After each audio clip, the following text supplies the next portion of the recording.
Good morning, good evening, whoever you are, wherever you are, whatever you might be doing. We wish to welcome you to the Silverlight Show. The Silverlight shines to illuminate that which lies hidden in darkness. For those of you tuning in today, we welcome you in. I've been reading about this challenge from David Rolfe to the British Natural History Museum,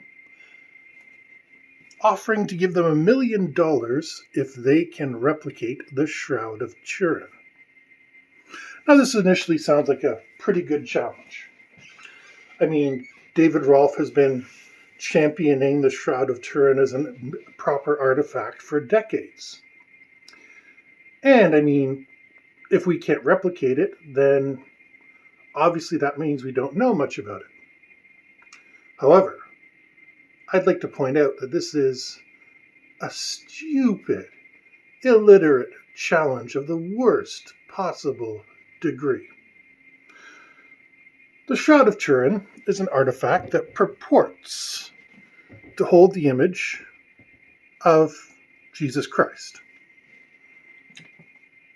First of all, we don't know that for a fact. It's assumed to do that. It doesn't actually appear in medieval history until the Middle Ages. Secondly, it's been studied for centuries, ever since it's been around. So if it is a legitimate representation of the Christ, and I'm kind of skeptical on that, the guy doesn't look very Middle Eastern, we still don't necessarily know how that replication managed to wind up on the shroud. There's too many variables that we don't know. And indeed, there's a lot of medieval technology that was fantastic we simply know nothing about.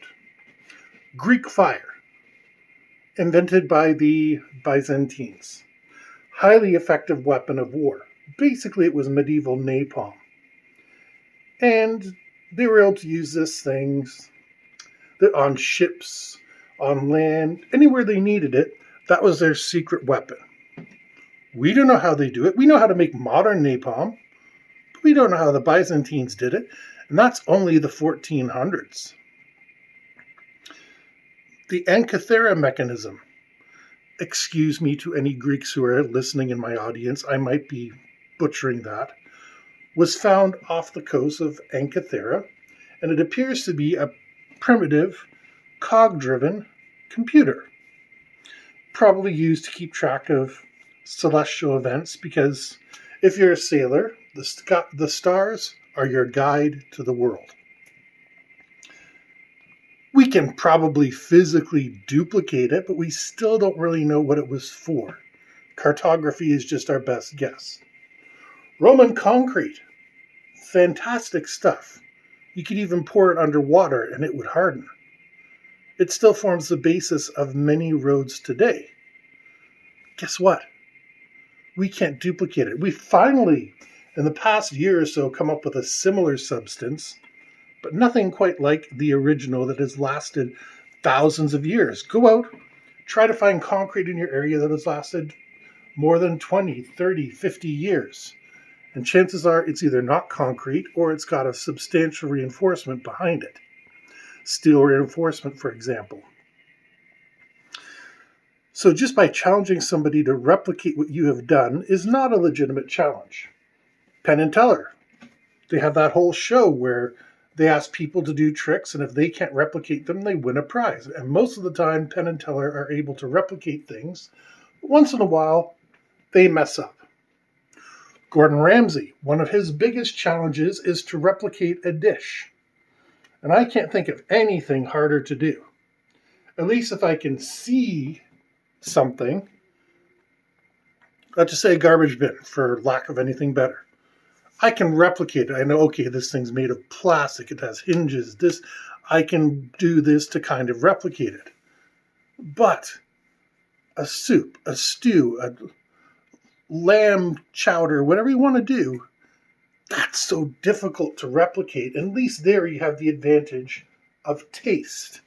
You can train a palate. You can become an expert. But when you're starting with something from a long time ago, it's quite difficult to figure out what went into it. Even with all of our modern electronic imaging and everything else, it's very difficult. The Apollo moon rockets. We can't replicate it today for two reasons.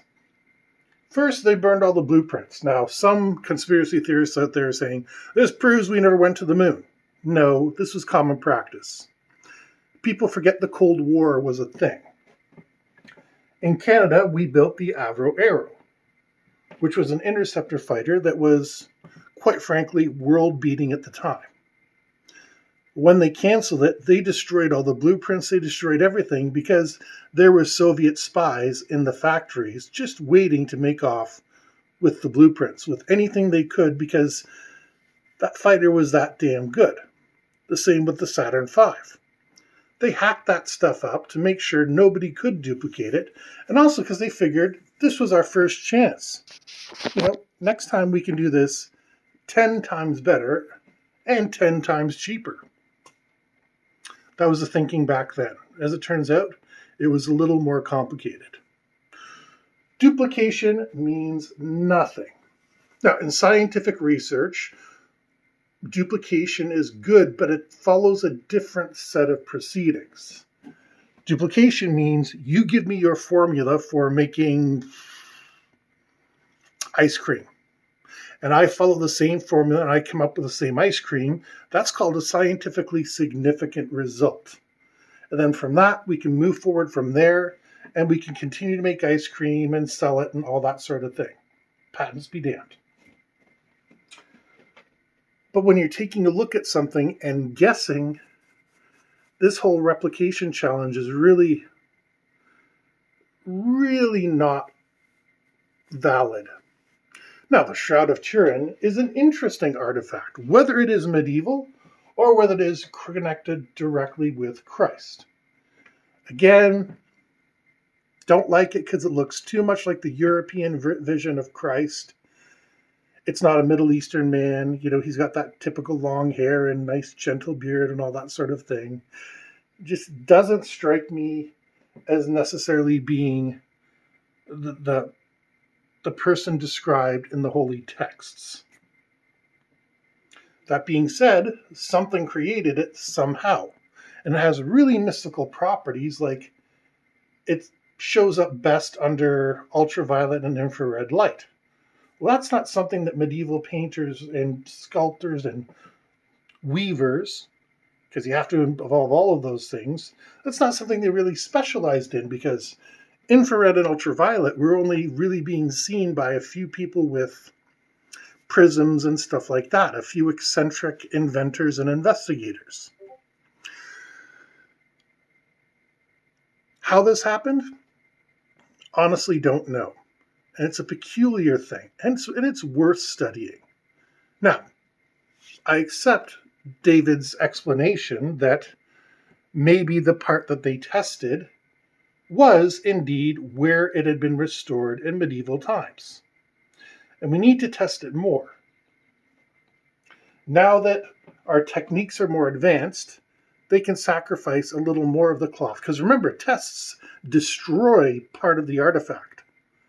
You don't just magically wave a Star Trek tricorder on it and say, Jim, it's showing that it dates from this particular time, this particular place, and it's composed of this. No.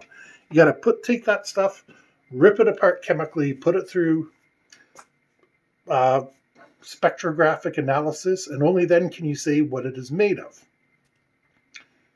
And since the Shroud of Turin has been around for so long, it's gone through a lot of crap.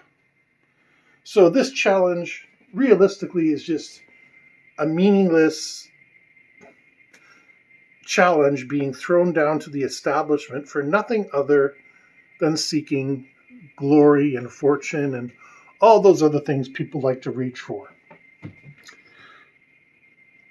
Scientifically, I would love to see the Shroud of Turin explained. Whether it is, in fact, a relic from the Levant from around the time where Jesus Christ would have walked the earth. And I'm not particularly religious when it comes to that stuff. I'm just saying that would be neat. if it was a Middle Age artifact. I'm still interested on how the heck they managed to produce that. And I'm sure most scientists would agree.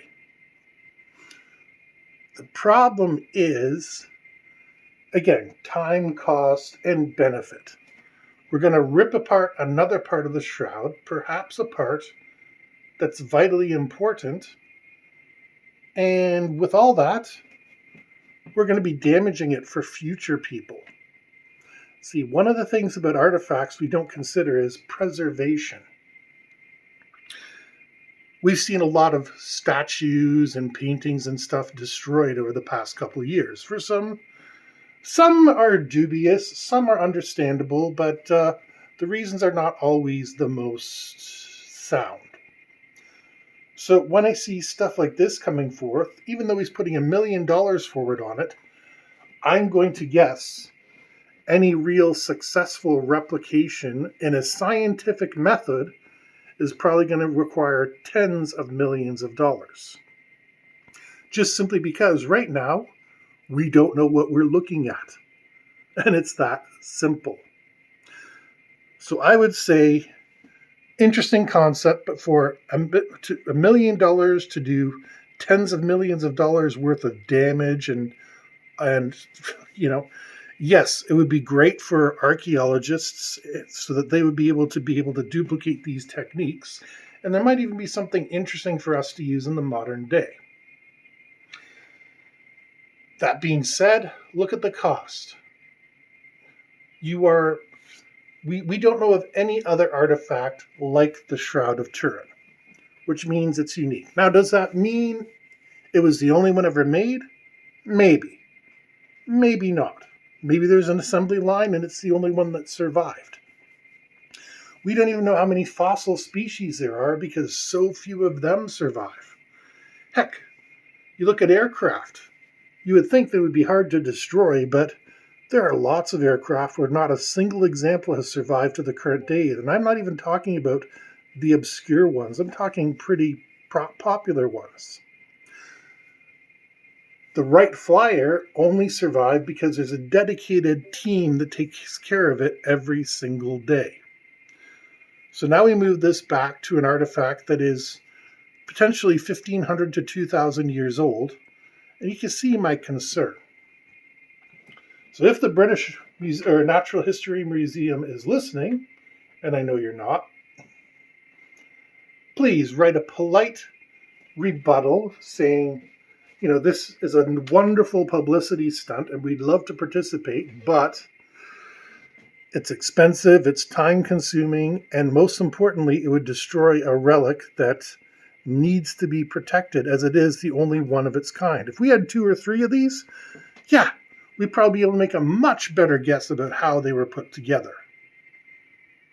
But we don't have 2 or 3 of these. We only have the one.